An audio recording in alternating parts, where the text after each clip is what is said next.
स्वर्गीय चौधरी देवीलाल जी की सोच का संगठन है और स्वर्गीय चौधरी देवीलाल जी के राजनीतिक 70 साल के सफर के अंदर मुझे नहीं लगता उनने 7 साल भी सत्ता का सुख भोगने का काम किया, मगर उनने प्राथमिक तौर पर जनता की आवाज बनकर जनता के हितों के मुद्दों की लड़ाई लड़ने का काम किया है। और मैं इतना कह सकता हूं उन विरोधियों के लिए कि जो वहम विरोधियों के मन में है वो वहम निकाल दे। चाबी का दौर ना गया है, ना आने वाले भविष्य में कार्यकर्ता जाने देंगे। साथियों, आज देश की परिस्थिति क्या बोलती है? युद्ध अमेरिका और ईरान के बीच में चल रहा है, मगर मैं अभी आ रहा था दिल्ली से, मुंडाल के अंदर गैस सिलेंडरों के लिए 200-250 लोगों की लाइन खड़ी है। ये देश की कूटनीति राजनीति है जिसके अंदर देश के प्रधानमंत्री को बारी बारी ये दिखाया जाता है विश्व गुरु विश्व गुरु। उनके मंत्री कहते हैं गैस की तेल की कोई किल्लत नहीं है, और इस देश के आम नागरिक को इन परिस्थितियों में जो महामारी भी सिर्फ मिडल ईस्ट के अंदर है, नुकसान आम नागरिक की जेब में पहुंचने का काम कर रहा है।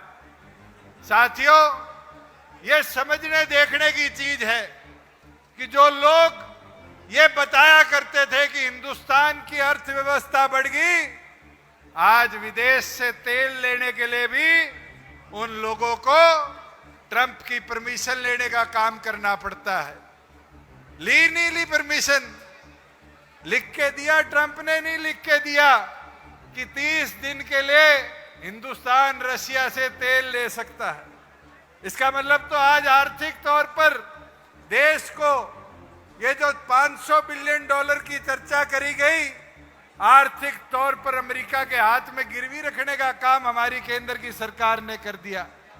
मगर साथियों, ये समझना देखना अब आपको है कि क्या देश और प्रदेश के भविष्य के लिए हमें करना पड़ेगा। और मैं आज कहना चाहूंगा धर्मेंद्र जी को, मलिक साहब को, आप दोनों इस देश के सबसे बड़े सदन के सदस्य हो। ये आवाज सबसे पहले देश के आम नागरिक तक आप दोनों को उस सदन से उठानी पड़ेगी। और उस सदन के अंदर जब आप उठाओगे आवाज, तो हरियाणा की सड़कों पर, यूपी के अंदर, राजस्थान के अंदर जहां हमारी जरूरत होगी, डॉक्टर अजय सिंह चौटाला जी का एक एक सिपाही मैदान में खड़ा होकर इस देश को बचाने की लड़ाई में साथ आपके खड़ा होगा। और साथियों, ये हमें देखना समझना है। हमने बहुत संघर्ष इस प्रदेश की धरातल देखे हैं, चाहे चौधरी देवीलाल जी को इस देश के उप प्रधानमंत्री पद पर ले जाने की बात हो, उस संघर्ष की शुरुआत भी इस धरा से हुई थी। और चाहे बड़े बड़े आंदोलन आए हो, हमें भी उन आंदोलनों की मार झेलनी पड़ी, मगर राजनीतिक तौर पर आज हम अनाज मंडी के अंदर खड़े हैं। एक एक व्यक्ति जो आज इस पंडाल के अंदर है, कहीं ना कहीं किसी कृषि परिवार से अपने आप को जोड़कर रखता है, आता है।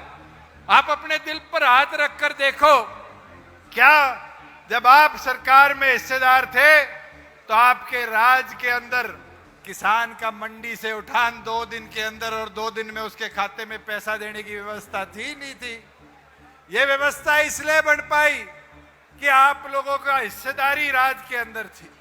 ये हमारे बूढ़े बुढ़िया बैठे हैं, मैं तो आपसे पूछना चाहूंगा, मैं कैसी ताकत में था? 250 रुपए बढ़वाकर 1000 रुपया पेंशन बढ़वाई, किसी की एक बूढ़े की पेंशन कटने का काम नहीं हुआ। मगर आज ये परिस्थिति बन गई कि इस प्रदेश के 40,000 से ज्यादा बूढ़े बुढ़वाओं की पेंशन को काटने का काम इस श्रेणी की सरकार ने किया है।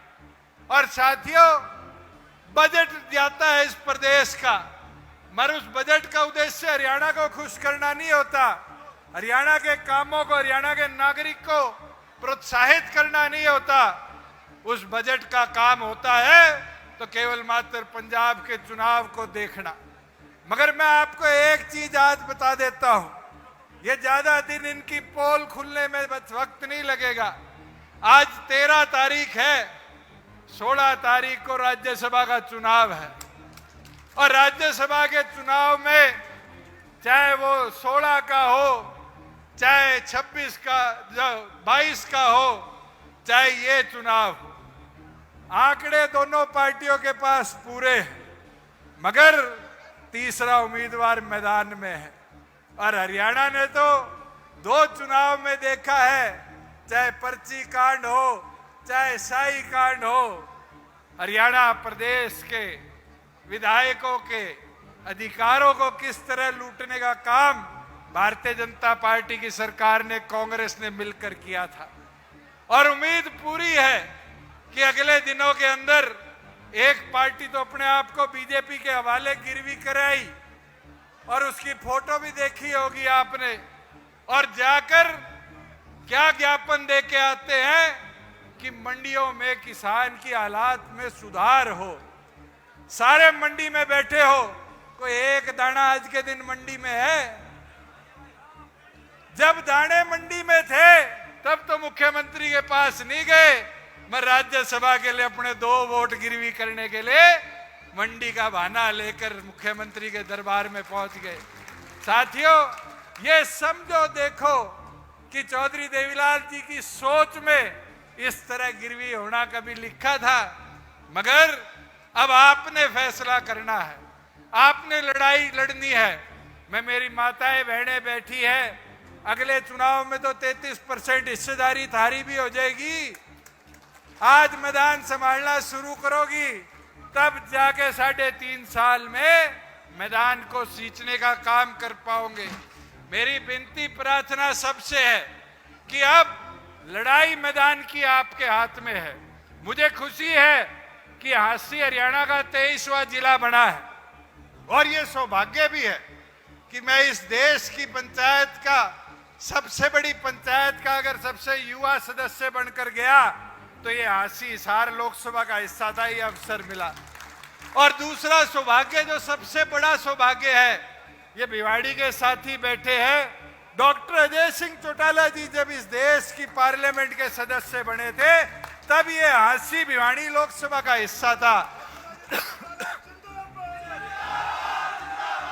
आप लोगों ने तो हम दोनों को वो ताकत आशीर्वाद दिया है, मगर साथियों, मैं तो आपसे हाथ जोड़कर एक निवेदन कर सकता हूं, ये आप लोग हो जो इस मैदान को मजबूती से आगे बढ़ा सकते हो। कई लोगों के मन में संशय होगा, मैं एक संशय आज दूर करना चाहूंगा। 2013 में डॉक्टर अजय सिंह चौटाला जी को 10 साल की सजा हुई, ये कहते हुए कि इनने 3206 में से 800 भिवाड़ी लोकसभा के बच्चों को नौकरी देने का काम किया। डॉक्टर अजय सिंह चौटाला जी ने बिना किसी आरोप 10 साल आप लोगों के लिए सजा काटी और 2021 की जनवरी में वो सजा पूरी हुई। साथियों, एक कानूनी पेच था कि सजा पूरी होने के 6 साल तक चुनाव नहीं लड़ा जा सकता, मगर आज मैं आपको इस पावन धरा पर डॉक्टर अजय सिंह चौटाला जी की कर्म भूमि के इस हिस्से पर एक चीज कहना चाहूंगा, वो वनवास खत्म हो चुका। अब आपकी जिम्मेवारी है, आपने डॉक्टर अजय सिंह चौटाला जी को मैदान में जैसे पहले उतार कर काम कर कर संगठन की ताकत को बढ़ाया था, राष्ट्रीय अध्यक्ष के रूप में उसी ताकत को दोबारा लाकर देना है। और साथियों, अगर अपन सारे लग जाएंगे तो क्या हम डॉक्टर अजय सिंह चौटाला के कंधे बनकर मजबूती के साथ इस प्रदेश में दोबारा परिवर्तन की रूपरेखा नहीं लिख पाएंगे? पर मेरी विनती